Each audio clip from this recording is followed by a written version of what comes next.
Imagine this. You're in a small group Bible study. The room is warm. The coffee is brewing. Everyone is sharing. The topic is prayer. You listen as others talk about miraculous answers, divine interventions, and a profound sense of peace. And then, cautiously, you share your own experience, the silence you felt for years, the desperate pleas that seem to hit the ceiling and fall right back down, the gnawing feeling that you're just talking to yourself. The group leader offers a gentle, practiced smile.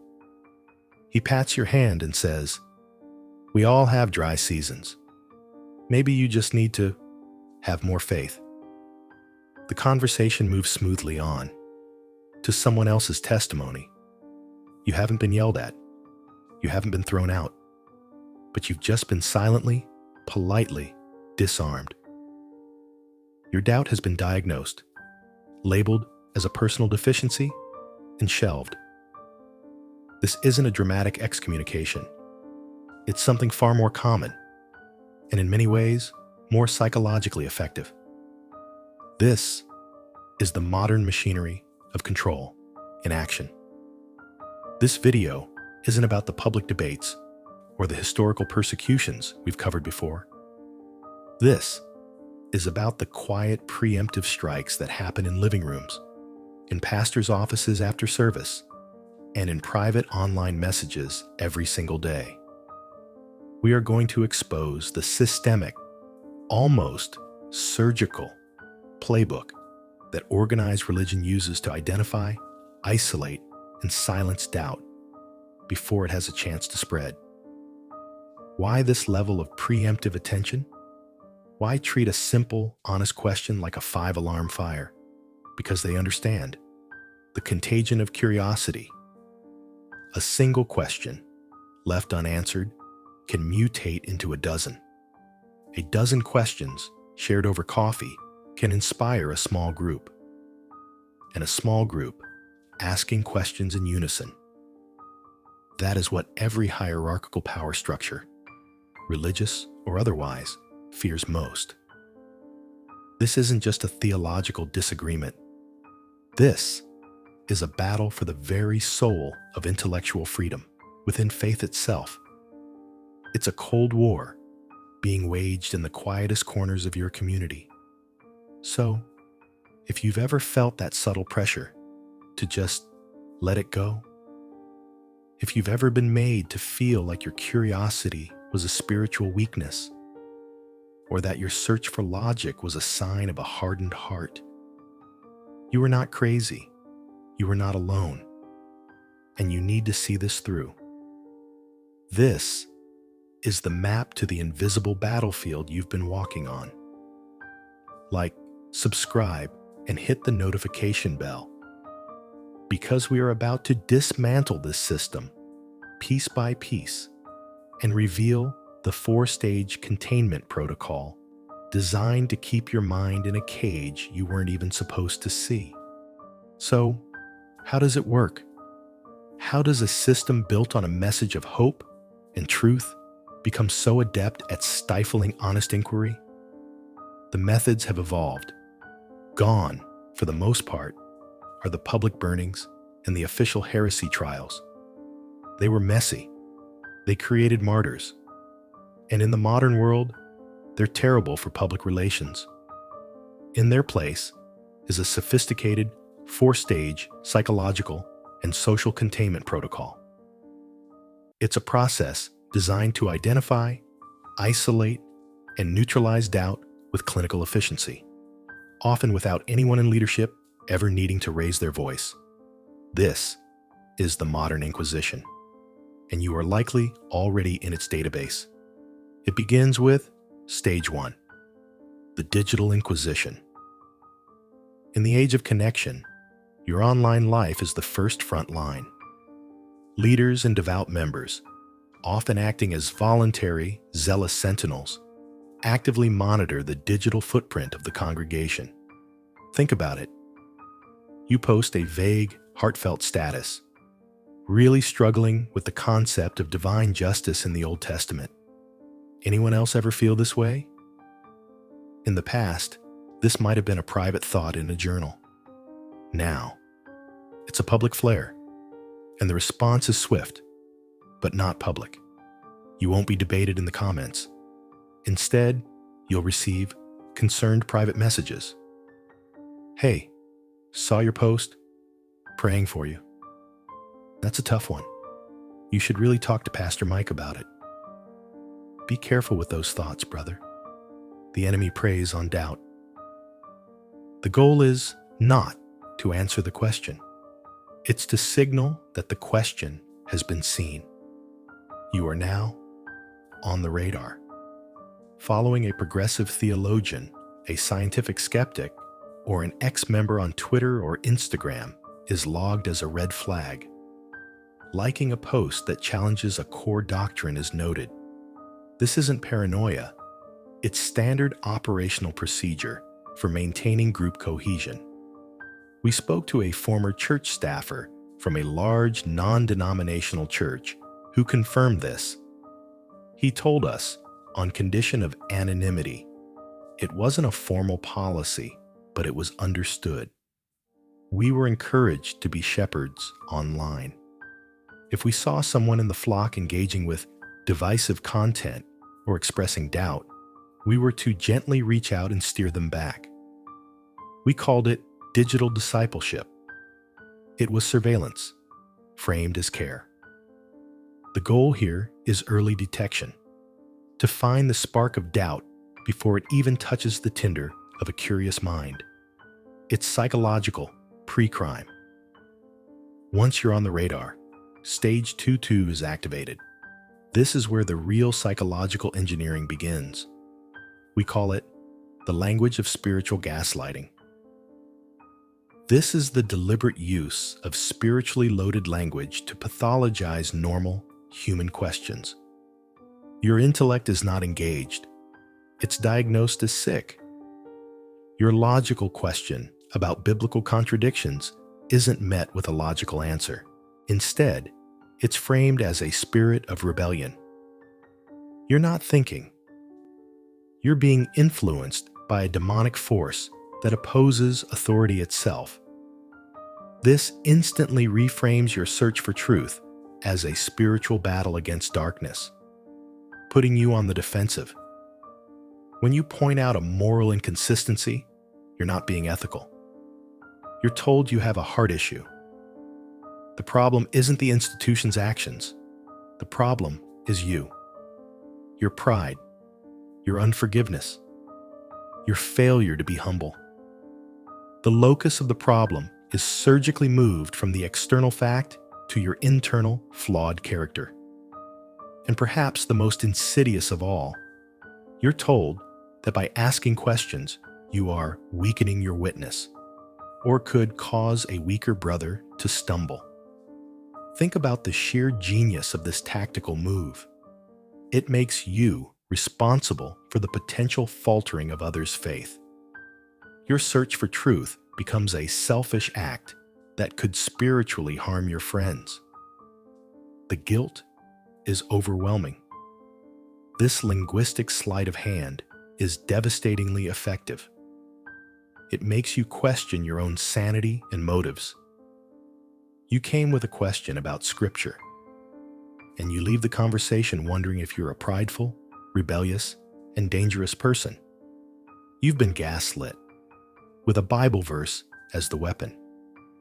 If gaslighting doesn't work to reorient you, the protocol escalates to Stage 3, strategic isolation. This is a deliberate campaign to cut your intellectual supply lines. You are gently, but firmly, steered away from contaminating influences. That book by a renowned historian? Oh, be careful. He's from a liberal seminary. His faith is compromised. That podcast featuring a scientist who is a believer? They mix human wisdom with God's truth. It's a slippery slope. These sources are labeled unsafe, not because their facts are wrong, but because their conclusions are unapproved. This extends to your relationships. You might be pulled aside and told, "I'm a little concerned about you spending so much time with Sarah. She's been asking a lot of the same questions, and it's not helping either of you." This is relational manipulation framed as compassionate concern. Your alliances with other curious minds are systematically broken. And then you are offered the solution, the trusted counselor. You are pushed toward a pre-vetted, safe mentor or Christian counselor, someone who is guaranteed to guide you not toward truth, but back to orthodoxy. They will listen, they will not, and then they will reframe your doubt using the same gaslighting dictionary from stage 2. Let's be perfectly clear. This isn't about protecting you from falsehood. It's about protecting the institution from a competing narrative. It is an intellectual quarantine designed to ensure you only consume the pre-approved spiritual diet. And if you somehow withstand the surveillance, the gaslighting, and the isolation, you will eventually face stage 4. This is the final, unspoken stage that keeps the vast majority of people in a state of quiet compliance. We call it the economic and social guillotine. This is the understanding, never stated aloud, but felt by every single member, that there is a catastrophic price for non-compliance. Let's talk about the tithe. If you're a vocal questioner, can you still serve on the elder board? The worship team? What if you work for a business owned by a prominent church member? Could your intellectual dissent cost you your standing or even your livelihood? In a system built on tithes and offerings, a dissenting voice is a financial liability. Let's talk about the community. For many, the church is their entire social network. Your friends, your children's friends, your support system in times of crisis. It's all tied to your membership and your compliance. To be cast out is to face a social oblivion. The fear of that loneliness is a more powerful control mechanism than any doctrine. And in the most high control groups, this extends to the family unit. We have documented cases where family members are instructed to distance themselves from a rebellious son, daughter, or spouse. The theology is twisted to justify this cruelty. Do not even eat with such a person, so that they may be ashamed in return. The family bond is weaponized. Love becomes a tool for enforcement. This is the ultimate enforcement mechanism. It's the reason so many people live with a quiet, simmering cognitive dissonance for decades. They see the contradictions. They feel the hypocrisy. But the cost of truth, the cost of losing your community, your family, your very identity, is simply too high. This 4-stage protocol is not a conspiracy. It is the emergent, systemic immune response of an institution whose survival depends on a compliant membership. And understanding it is the first step to breaking free. So, we've seen the protocol, the digital surveillance, the spiritual gaslighting, the strategic isolation, the social and economic guillotine. It's a formidable, multi-layered defense system. But this leads to the most critical question of all. Why? Why this draconian, all-hands-on-deck effort? Why treat a simple, honest question from a searching soul like a 5-alarm fire? The answer lies in a fundamental reframing of what we're actually looking at. For the leadership of these institutions, faith is not a personal, mystical journey. It's a product with a specific brand, a guaranteed outcome, and a user manual. And doubt isn't a natural part of spiritual growth. It's a manufacturing defect, a flaw in the product that, if not caught and corrected, could lead to a total product recall.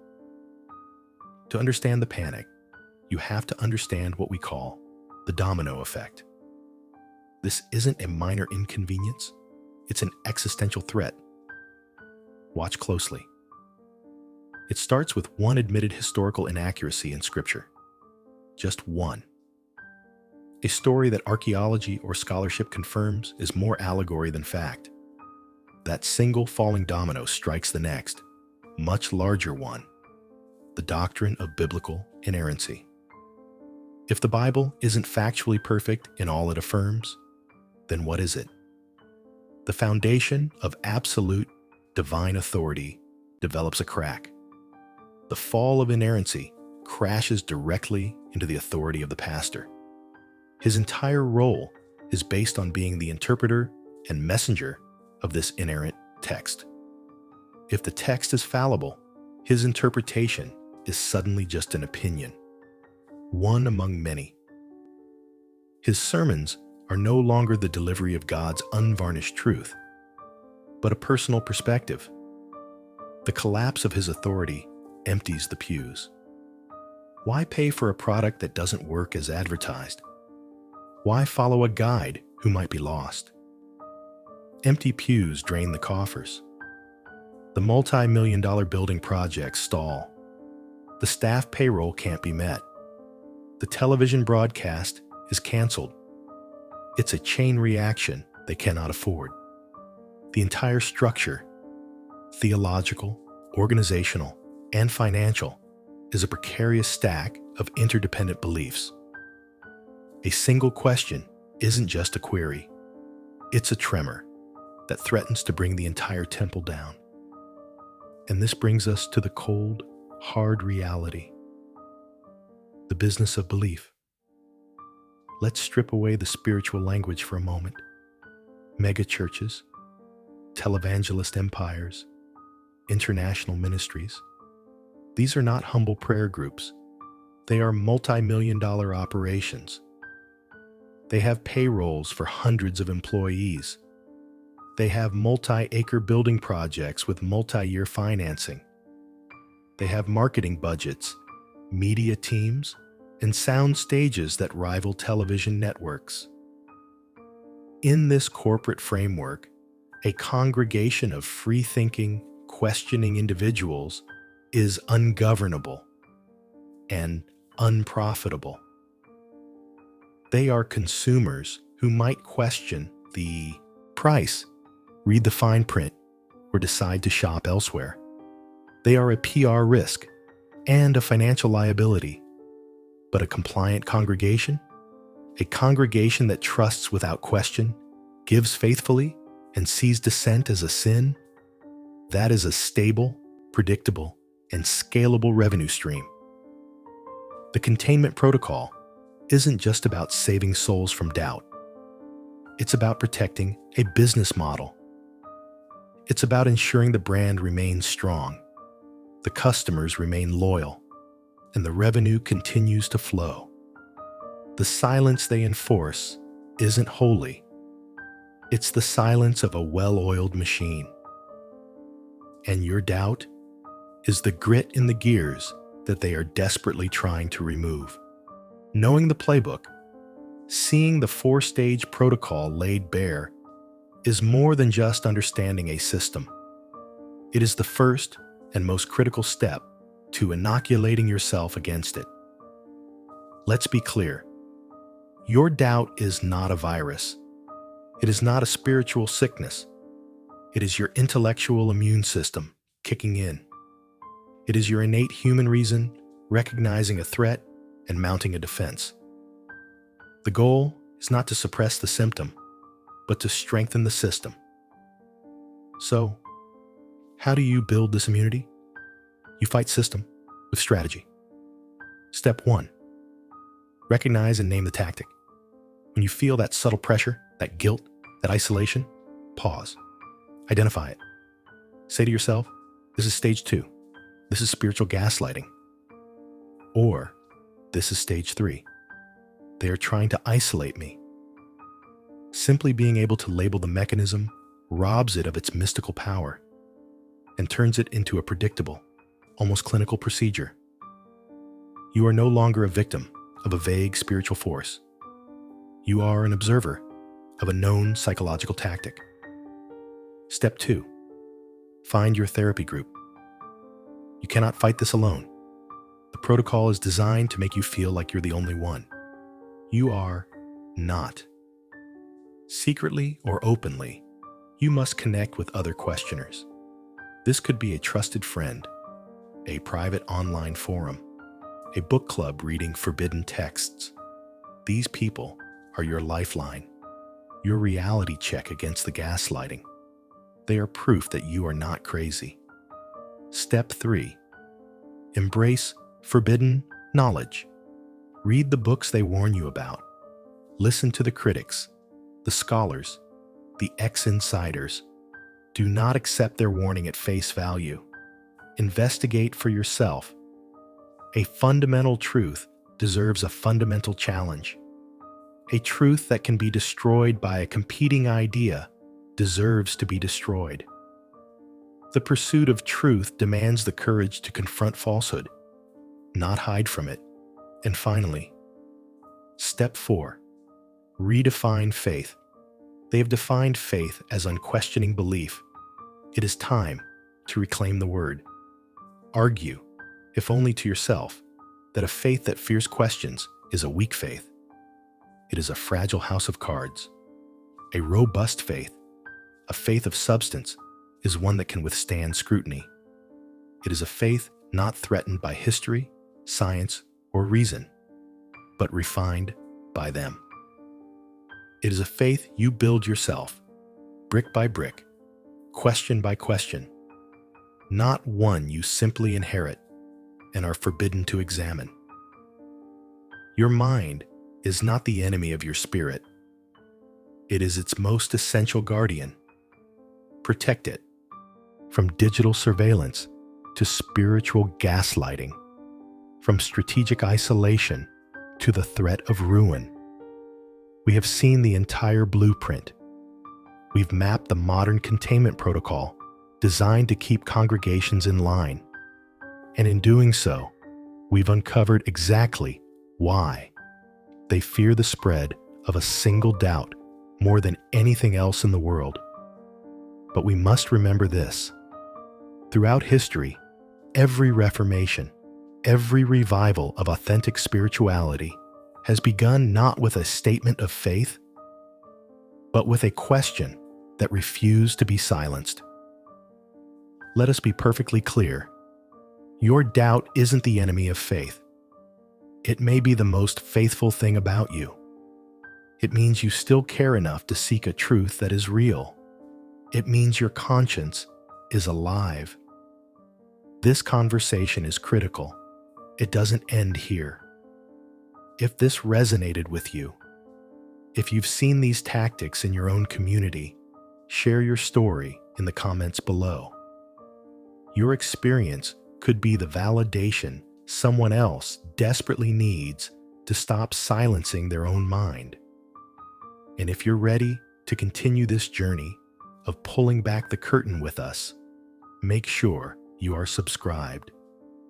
The search for truth is never a solitary effort. It is a collective fire, and that is a flame that no protocol can ever extinguish.